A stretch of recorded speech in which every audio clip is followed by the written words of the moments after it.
Olá, pessoal!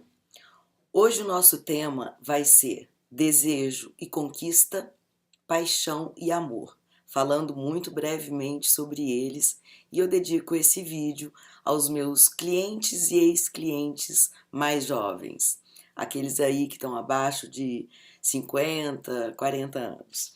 Bom, desejo, conquista, paixão e amor são elementos que estão interligados da seguinte forma: tudo começa no desejo. O desejo normalmente é sexual.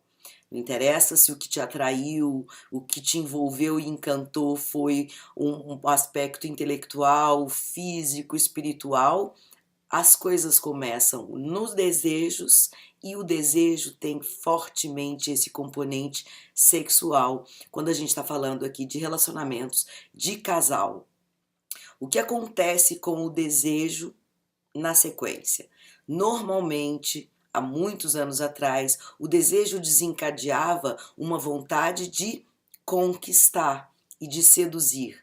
Então havia aquela fase de algum tempo de conquista, de sedução daquela pessoa que despertou meu desejo e que me encantou e está me encantando. Isso a gente não observa mais. Então o desejo continua, mas a conquista e a sedução têm sido cada vez mais pobres e confusas. Por quê? A gente sabe que de uns 25 anos para cá, as mulheres foram ficando mais liberadas nessa questão da conquista e da sedução. Então elas partiram para um papel mais ativo nesse sentido, que era diferente de antigamente. Bom, se mulheres partiram para um papel mais ativo, homens, na contrapartida, partiram para um processo mais passivo. E aí eu vejo mulheres chegando e se queixando que os homens não têm atitude, que eles são oscilantes, que eles são vacilantes. Então, toda esse momento, essa fase da sedução e da conquista foi ficando cada vez mais confusa e a gente ainda introduziu também, de 25 anos para cá, os elementos das ficadas, o elemento das ficadas. Então, as pessoas não passavam mais por um processo de desejo, interesse, conquista e sedução, que são altamente ricos em termos de experiência, mas passaram a ficar. Isso é bom?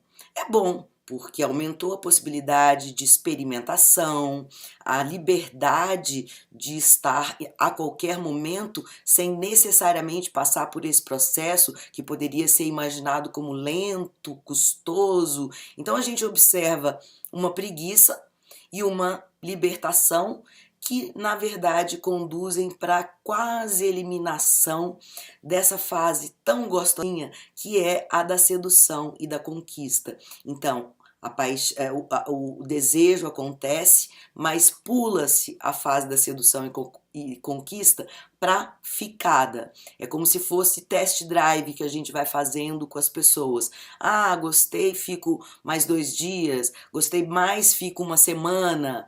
Então, não existe mais o tempo para sedução e conquista, porque a gente já parte de cara para a ficada.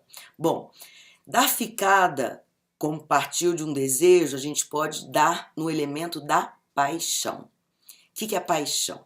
Todo mundo já sabe, né? A raiz é patos, da palavra, e é um estado patológico e transitório, passageiro, mas caracterizado por elementos extremamente impactantes, como, não basta pincelar, vamos só repetir um pouquinho.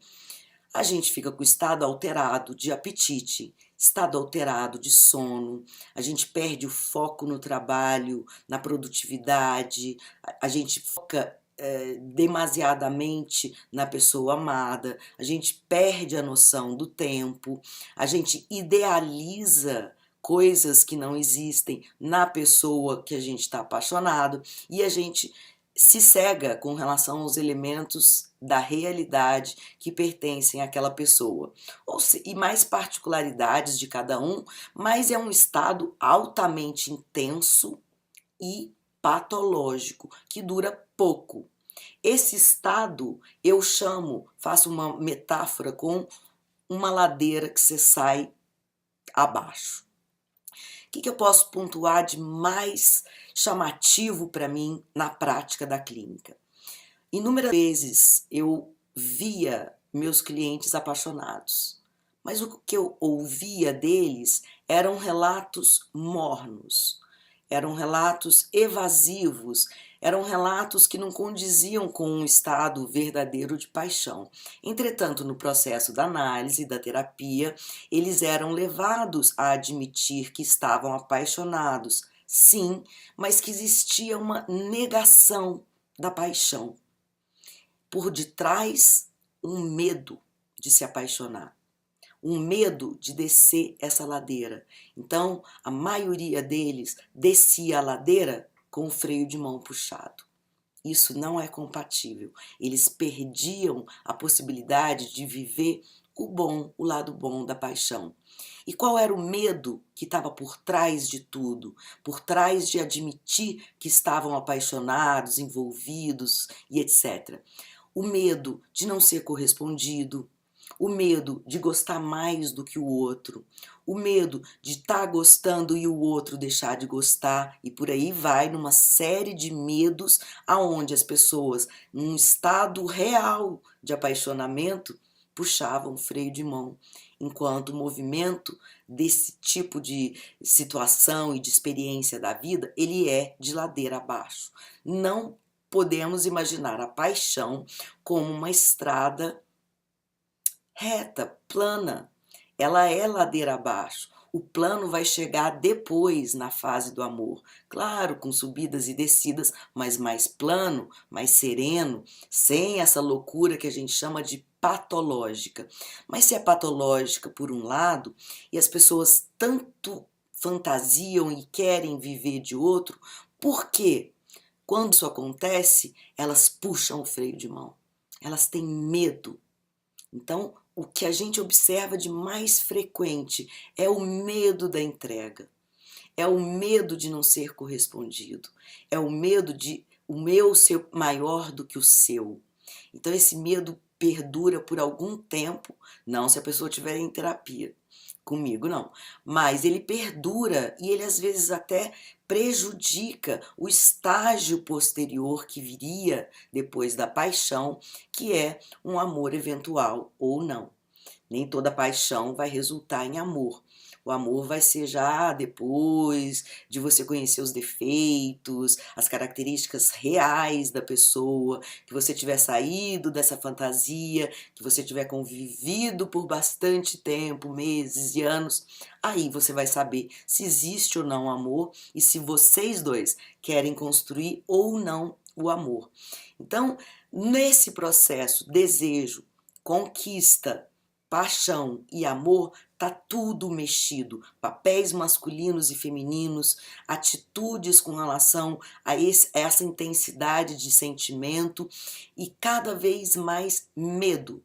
Medo de paixão, medo de amor, medo de relacionamentos. É isso que eu deixo para vocês como reflexão. O quanto esse tanto de medo tem freado as nossas possibilidades de vivermos momentos intensos, felizes e prazerosos.